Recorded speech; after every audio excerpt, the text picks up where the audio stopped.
Good morning, everyone. My name is Dr. Christina Caro. I'm a naturopathic doctor, and I'm so excited to be here today to have a conversation with Irina Mihaela, who is an energy healer and a business coach and wears many different hats. And Irina, as I was sort of alluding to you before we, hit record on this, I really am feeling drawn to putting information out into the world right now that invites people to access health in as many different ways as possible, knowing that, we've just been through a pandemic and there's wars and illness and really just wanting us to all think about the ways that we can nourish and nurture health and healing.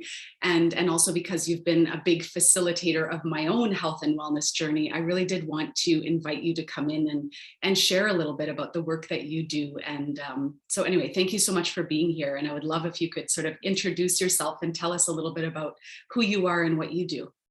Yes, my pleasure. And I totally subscribe to what you say, because I feel in order for any of us to heal, we need the body, mind, and spirit, right? So you're a naturopathic doctor, so I believe you're doing a lot of body.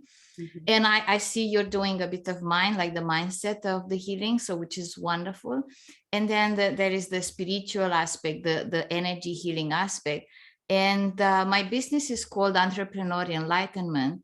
And basically, if I am to wear one hat, you would say I'm an enlightenment coach, because I believe when we release more and more of our ego, which is the ego that has been hurt in our journey, and we progress towards enlightenment, also our ailments disappear.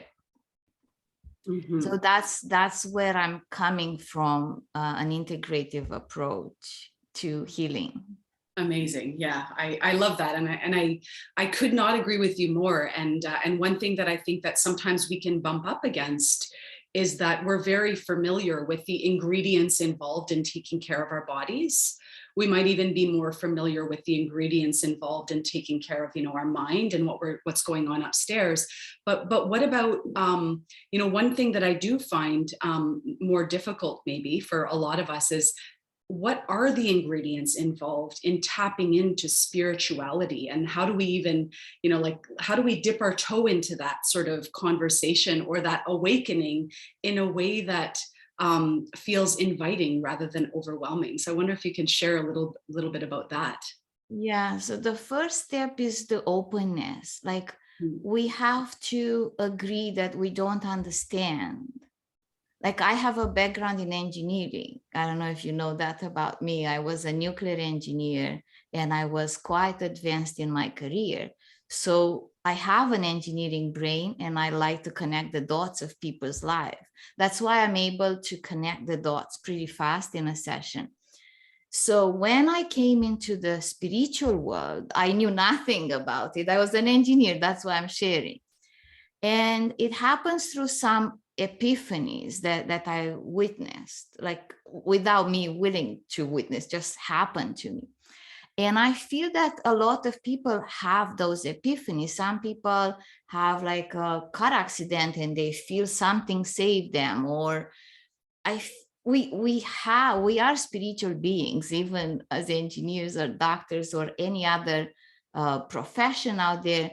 And we just have to have that openness, that curiosity, that feeling that there is more that we can understand.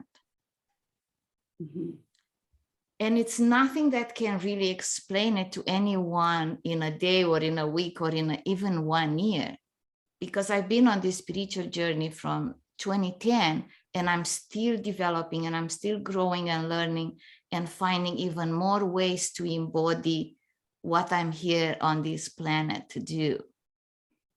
So the openness is the main ingredient, and the curiosity and the question. Mm-hmm.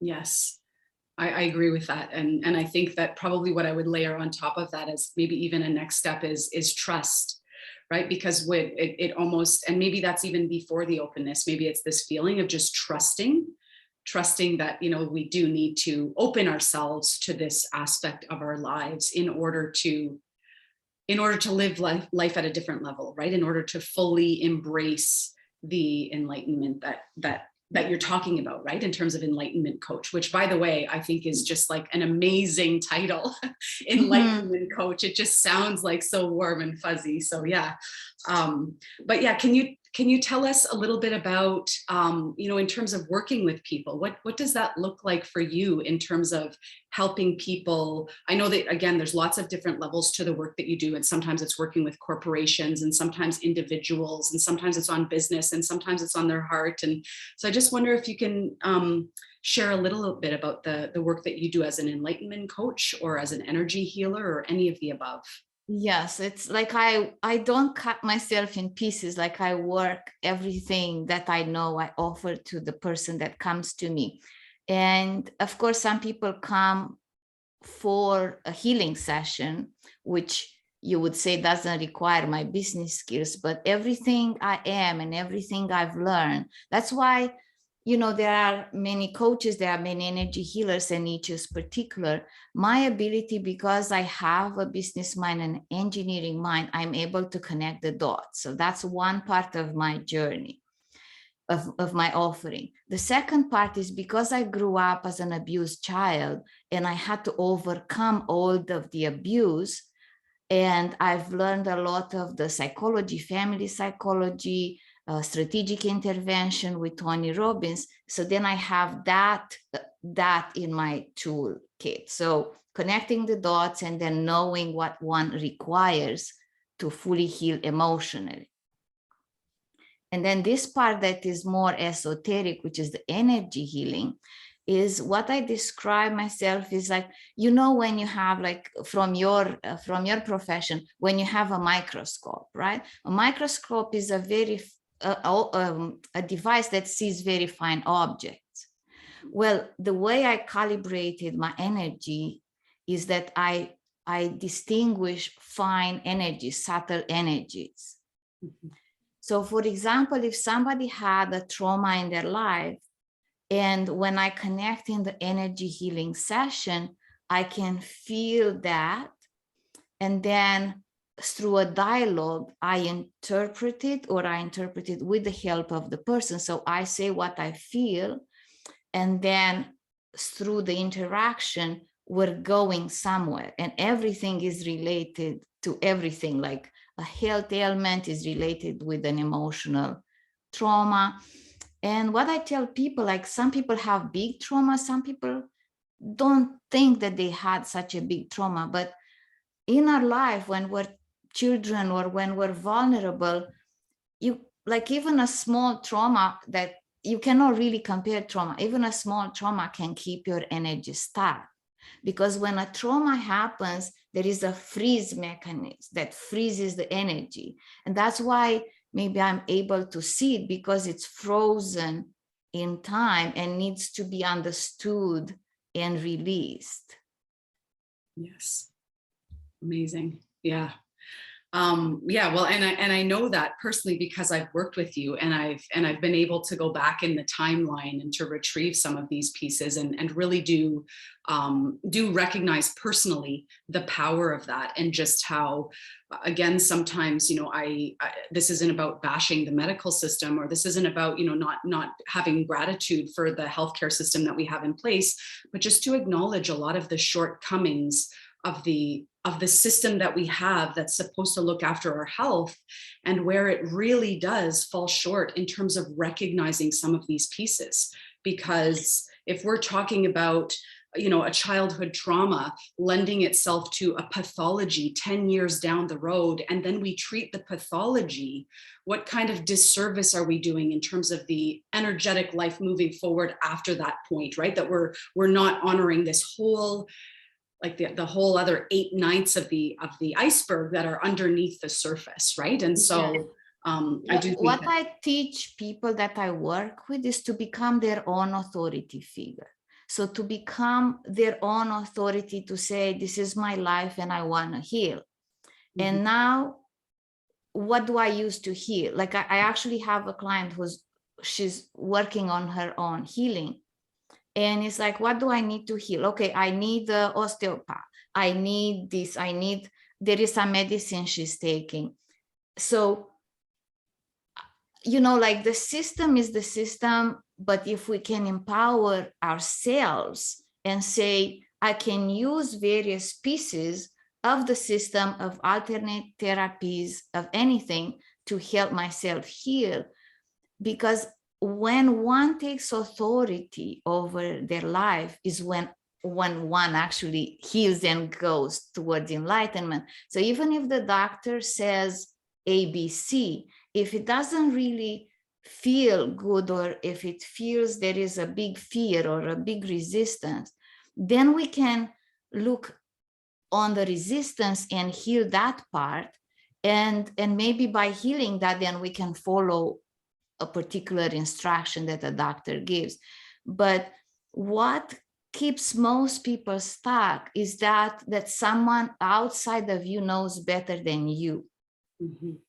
And this is where I come and I say, you have to be empowered. Like I even tell people, don't do what I say either. Like you have to be empowered. You have to feel that whatever you're recommended is aligned with you and resonates with you.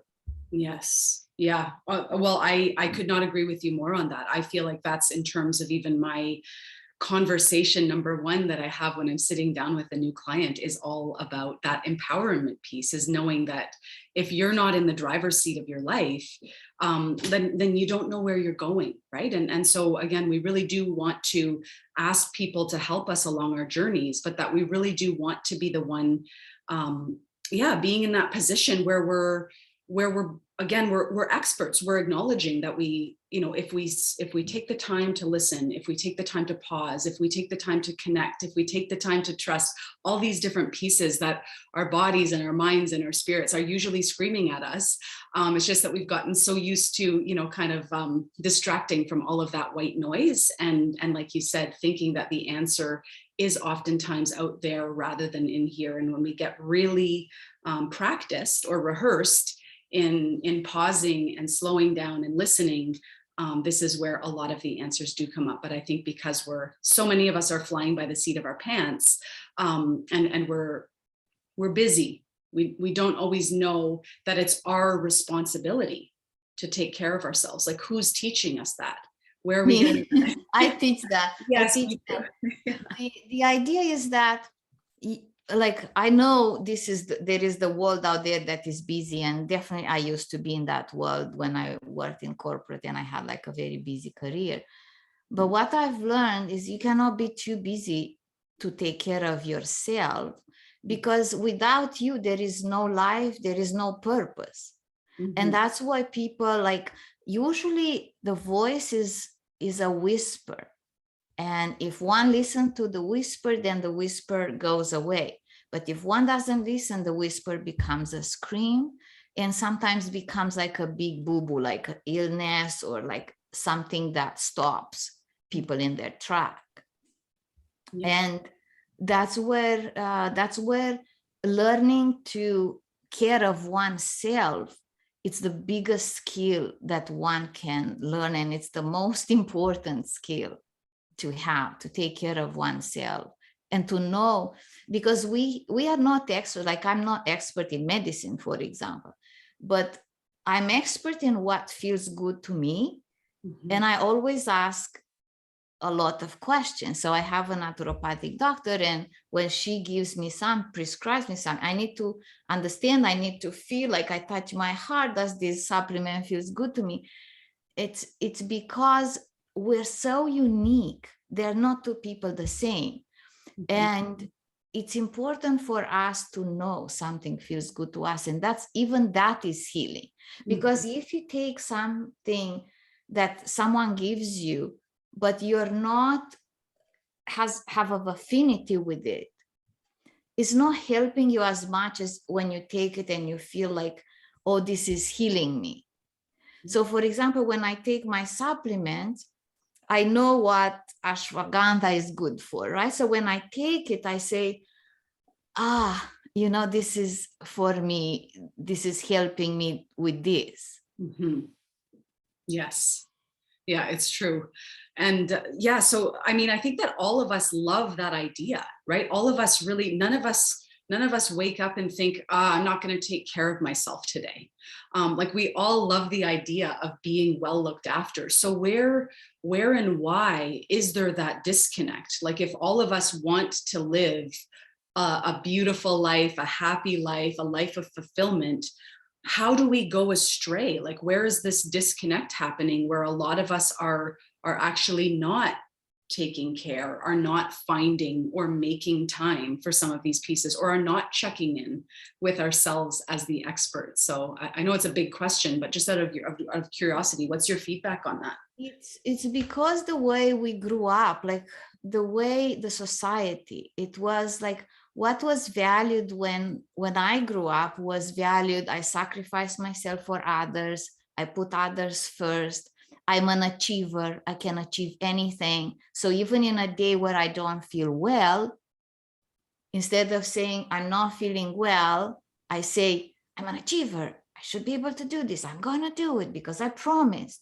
So the values that we inherited from the society, the way it was when I grew up, made us put ourselves last and put our feelings last and put our healing last. But then we observe this is not quite working because we have like many cases of people get illness, I don't know, 1 in whatever, a lot of statistics. So we can, like looking at the statistic, we can see like those values that we inherited don't quite create wellness and health. So then we have to adopt different values. We have to adopt peace of mind, inner peace value. Yes. If I don't have inner peace, I'm not doing that. Well-being, if I don't feel well. So if I have a meeting with you and I don't feel well, is it more valuable that I keep my word to you, or more valuable that I honor myself? So I can make a phone call and say, like, I'm not really feeling it. And most of the time, what I've learned is the other person, it was not meant to be anyway. Mm-hmm. Yes. Yeah. So a lot of what you're saying is basically it's unlearning a lot of the narratives that we grew up with in order to relearn and repattern our thinking processes first. And then our actions will follow suit once we change those underlying narratives, right? About an overachiever needs to take care of themselves, and all of those different pieces, right? That health. Yes, we need to refine it. So because I work with high achievers, right, by nature of my business, what I say is, what if a high achievement means I'm well taken care? Mm-hmm. Not only the diplomas on the wall or the number of clients or the dollar value in the bank. Like, what if success means I'm well taken care, I'm well rested, I'm well? Yes. And it's an interesting one, because that one is not measurable to the outsider. It's only measurable to the insider. And so it's the utmost, when we think about self-care and health and healing, it's the highest level. No one sees that inner work. No one sees the peace or the joy or the love or all of those things that you're facilitating for yourself. I mean, they see it, of course, like when your cup is overflowing, but just that it really is sort of the ultimate act of healing, right? Is just looking after and listening. Yeah, that's where, when you are in ego, you live your life for the outside.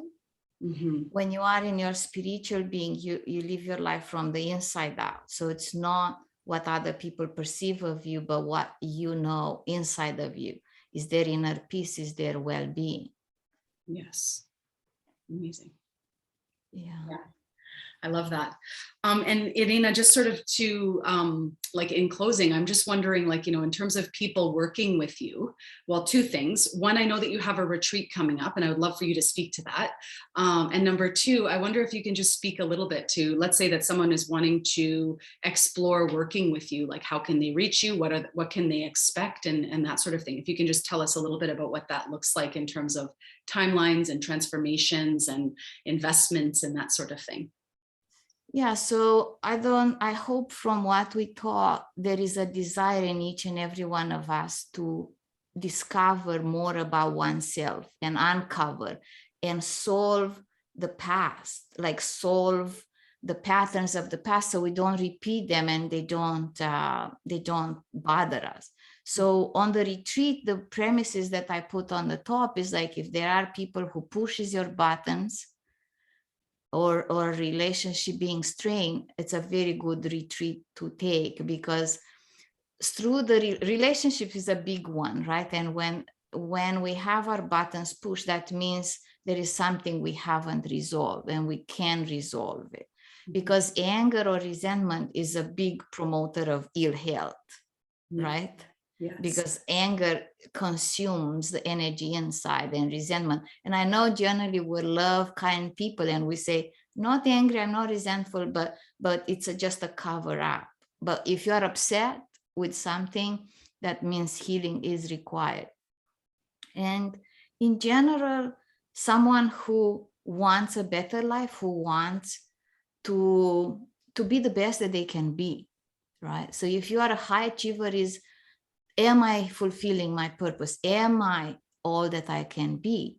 And the answer is, could be better. Like, yes, I am happy. Some people, like, I am happy with who I am, but I know there is more for me to uncover and discover. And then you seek help.